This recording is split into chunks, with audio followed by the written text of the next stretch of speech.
In this little video, I wanted to talk about books for the adult and for the children. So again, Emanuel Charles McCarthy is the main place where I learned the nonviolence, but not exclusively, and that will show in some of these books. Father McCarthy, besides the videos, he has many videos up on his website areas. He also has 3 books, at least. I have 2 of them here. All Things Flee Thee, For Thou Fleest Me, and The Christian Just War Theory, Logic of Deceit. The other one is August 9th, and that contains homilies from the final day of his fast, his 40-day, yearly 40-day fast for the truth of nonviolence, the homilies from that closing liturgy. So those are all worth the adult's time to check out. Father Mackenzie is one of the people featured in our materials. There's not a lot of biography about Father Mackenzie. He was a top-level scripture scholar. He single-handedly wrote this book, the Dictionary of the Bible. It's really quite common in parishes. It's worth any family committed to their faith to have in their home. His entry on war, the sword, multiple entries speak very clearly about Jesus' complete rejection of violence. But he was not just focused on nonviolence. He was a full scholar. His expertise was Old Testament. He has multiple books. He is known for his books on the New Testament. He was considered the dean of Catholic biblical scholars for many years in the late 1900s, so very close to our time. He died in, I believe, 1991. So his works they're not super easy reading, but they are written for the layperson, and it's worth having some of those in your house. The Power and the Wisdom is excellent. Father McCarthy uses his content freely, readily. Another book that is important is on the early church on killing. There are other people who've written in the past. Cadeau, I'm not sure I'm pronouncing the name correctly. Cadeau is someone I think, but we think this book by Ronald Sider is a new standard. It's a comprehensive source book on war, abortion, and capital punishment, looking at writers and theologians and church orders, and that means documents of the early church. That is basically his bottom line with this is no writer or theologian prior to Constantine justified Christian killing or participation in the military. So an important source book for adults. Another good source book is The Catholic Peace Tradition by Ronald Musto. He's got it quite laid out in terms of the history, so much of my the nitty-gritty content is taken from looking up in this book. While I'm Catholic, I know the Mennonites have had a strong and a very educated background in terms of their peace and nonviolence, their non-resistance to evil. They have a wonderful way of articulating very down to earth. This book has been War, Peace, and Non-Resistance has been a blessing for me to read because they state so clearly how Christians keep acting like Christ regardless of what goes on in the world. The rest of the books that I have are a sprinkling of more like biographies and are worth dipping into, even if you just get them from a library. I find that I just really love all these people that are the nonviolent followers that we feature, and their writings bring me a lot of hope and love and joy. So this is Eberhard Arnold's Against the Wind, about the Bruderhof, the community that he and his wife Emma started, Against the Wind. I think you'll find uplifting. Daniel Berrigan's autobiography, To Dwell in Peace. Again, It fleshes out their life story more than what we can in a biography for children, but as the adult reads and takes in, they have facts to share with the child and stories, but they have a love that gets conveyed that is very powerful and meaningful. Cotton Patch Evidence, the story of Clarence Jordan. Someone asked me if I had to be another person, who I would be. And I said, well, I'm a woman, but if I had to be a man, it'd be Clarence Jordan. I mean, I just really, really like how Clarence Jordan is down to earth. He could do all sorts of things. He was a farmer, but he had a PhD in Koine Greek. He lived in Georgia, in the South, so in the South, in the 40s, before Martin Luther King had come on the scene. He lived in an interracial farming community that he started. Just very down to earth. We do what Jesus would do and live the way Christians are meant to live, regardless of the consequences. So his story in this book is powerful. My copy of Dorothy Day's biography by Miller is falling apart, so I have it held together by a rubber band. But again, the wonderful, faith-filled life of Dorothy Day comes through loud and clear, and nothing but communion maybe is more powerful than getting to know these individuals. Here's another Mackenzie book I wanted you to see, Commentary on the Gospel According to Matthew, where again it's the full gospel he's talking about, but in multiple places you hear how the nonviolence rings true in a full sense of Jesus' life. It's not just that Jesus had a couple of sayings about nonviolence. No, his whole life was a way of loving the Father who loved everyone. And so we have that to imitate and learn from. For children, it gets a little harder because there's not as much with the nonviolence focus. But Leo Tolstoy does have this book called Walk in the Light in 23 stories. So Walk in the Light, I believe, is a story that I would definitely read with children.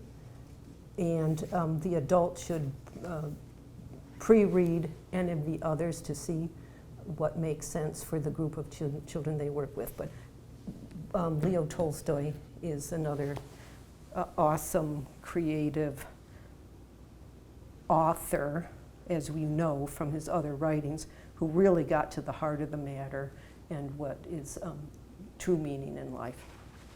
Peace Pilgrim is a woman who was born and raised in the United States.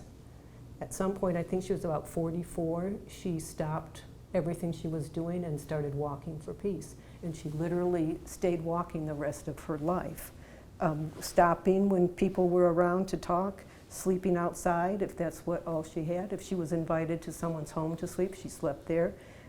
She didn't take money with her.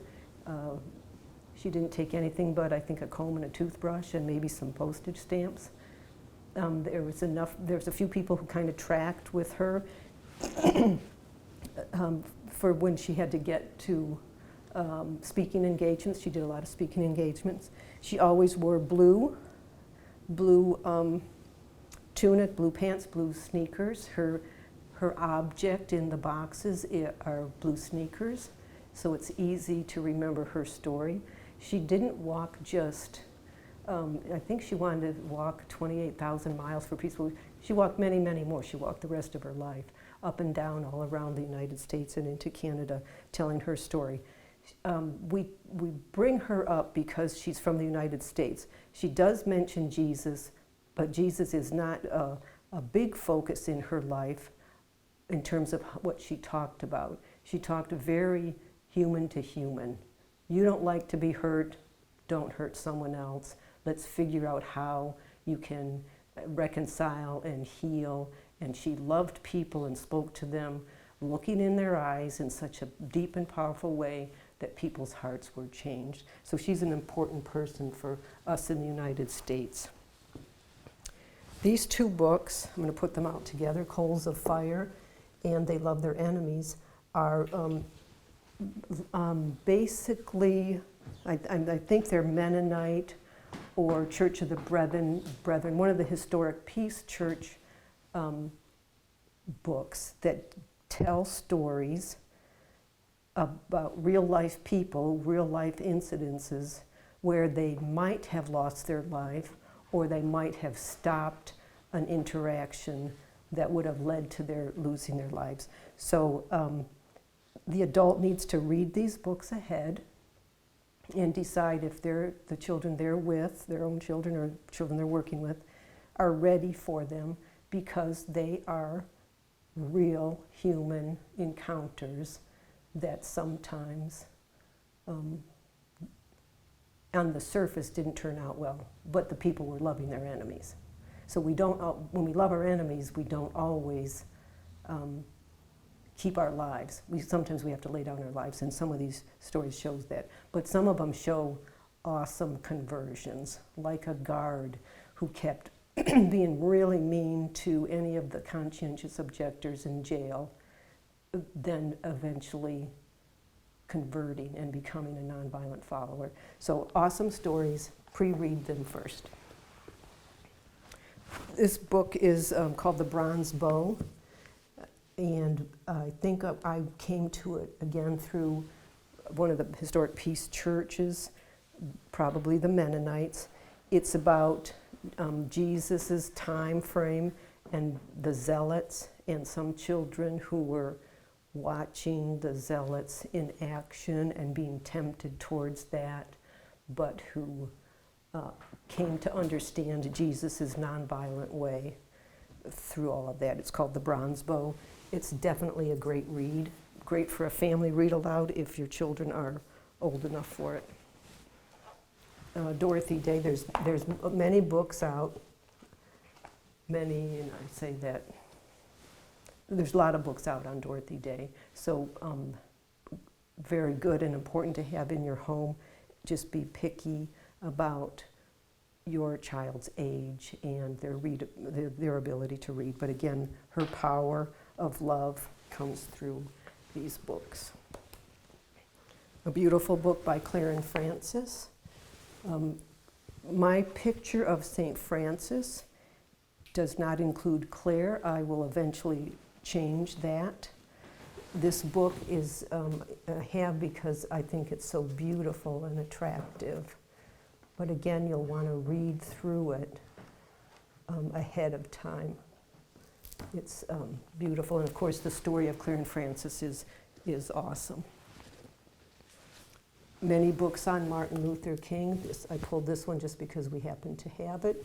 Along with Martin Luther King, is good to read the story Through My Eyes about Ruby Bridges.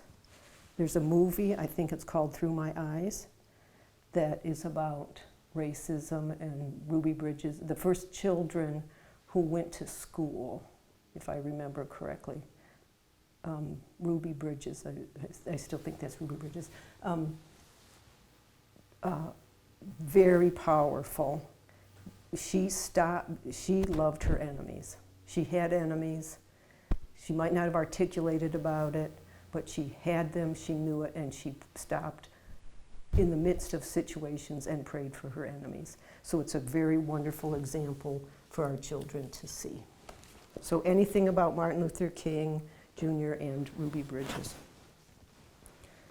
The Shoemaker's Dream is another little book. It's based on Where Love Is by Leo Tolstoy. So this is an attractive book. It's a great bedtime story. It's a great read aloud with your family.